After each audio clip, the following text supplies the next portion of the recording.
Olá, aqui é o Alisson e hoje eu vou comentar sobre o livro Por que Escrevo, de George Orwell.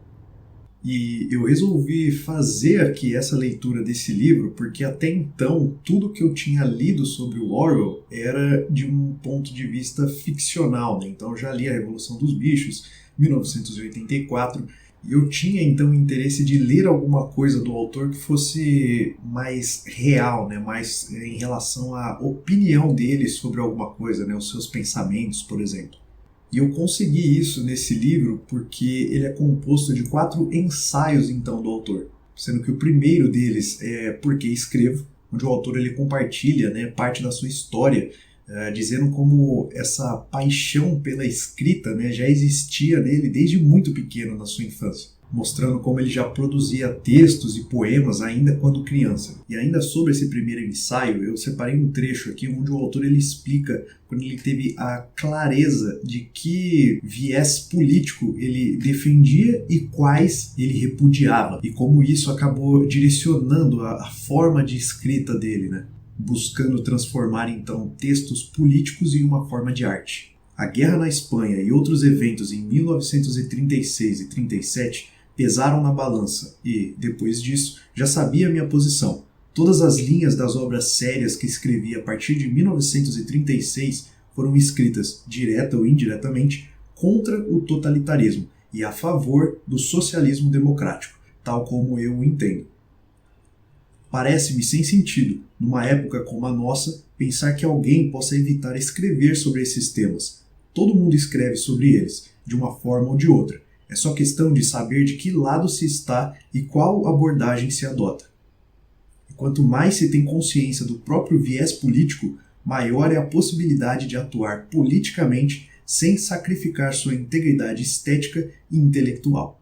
O próximo ensaio, então, é chamado de Política e a Língua Inglesa. E é aqui que o autor ele vai fazer uma dura crítica em relação à forma como a língua inglesa vem sendo utilizada, no sentido de que ele percebe, né, que estão abrindo mão de utilizarem termos em inglês, né, então da língua nativa, para se utilizarem de termos e expressões de outras línguas. E como ainda quando utilizam, né, a língua nativa, então o inglês, mas as escolhas das palavras elas são feitas de uma forma que removem, né, todo o valor do texto, tirando todo o sentimento do texto. E como isso, no final das contas, vai fazendo o próprio texto perder não só o seu valor, mas a sua mensagem original. O autor ele chega até a separar um trecho de Eclesiastes e fazer uma tradução para esse modelo, né, modernista, mostrando como a mensagem acaba ficando mais complexa ao utilizar outros termos e jargões ali diferentes, ao invés de algo mais simples, né, como palavras mais simples, mas a sensação é de que a própria mensagem do texto mudou, que ele aponta como uma das razões por que as pessoas acabam ficando confusas com algumas leituras.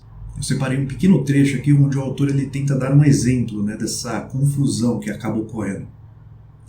Quando um crítico escreve a característica marcante da obra do Sr. X é sua vitalidade, ao passo que outro diz o que de imediato impressiona na obra do Sr. X é a sua peculiar morbidez. O leitor aceita isso como uma simples diferença de opinião. Se estivesse diante de palavras como preto e branco, em vez de termos de jargão como morbidez e vivacidade, ele logo veria que a linguagem estava sendo usada de maneira imprópria. O terceiro e mais curto ensaio, que é o Livros versus Cigarros, é onde o autor ele vai combater ali uma ideia, né, que ele diz ter ouvido, de que livros são caros, né, de que o hábito da leitura é um hobby muito caro para ser mantido. E o Orwell ele vai chegar a fazer até algumas contas, né, somando todos os livros ali na biblioteca dele, para de fato saber, né, se isso é real ou não, uma vez que ele mantém outros hobbies, né, como o próprio cigarro ou a bebida. Então ele meio que se coloca como exemplo, né, para tentar combater então essa ideia, né, que ele ouviu. Eu separei um trecho aqui do finalzinho desse ensaio. Esses números não passam de conjecturas e me interessaria que alguém os corrigisse para mim. Mas, Se a minha estimativa estiver na direção certa, não é um resultado de que possa se orgulhar um país quase 100% alfabetizado e no qual o homem comum gasta mais dinheiro em cigarros do que um camponês indiano tem para viver a vida inteira.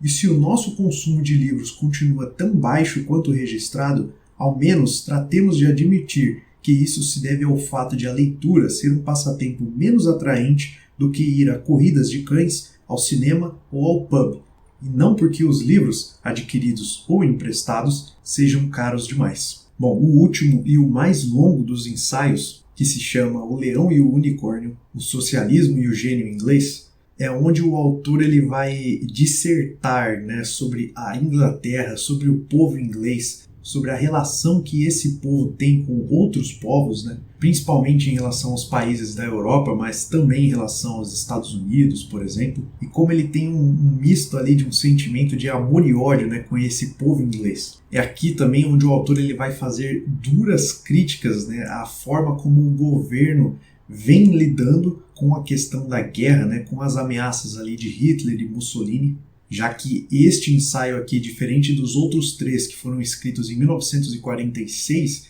esse daqui foi escrito em 1940. Então, em um momento crucial ali da guerra, né? Tanto que o próprio autor ele inicia o ensaio dizendo que enquanto ele escreve isso, existem pessoas, né, sobrevoando ali a região onde ele está e elas têm a intenção de matá-lo. Então é um ensaio carregado de emoção, né, eu acredito, pelo momento ali em que o autor estava vivendo, toda aquela situação, né, da Segunda Guerra Mundial, e o autor ele acaba despejando, né, todos os problemas ali que ele vê dessa gestão, né, que o governo tem. Além de reforçar a ideia, né, que ele defende ali de socialismo democrático, que ele coloca como a única solução, né, para o futuro da Inglaterra.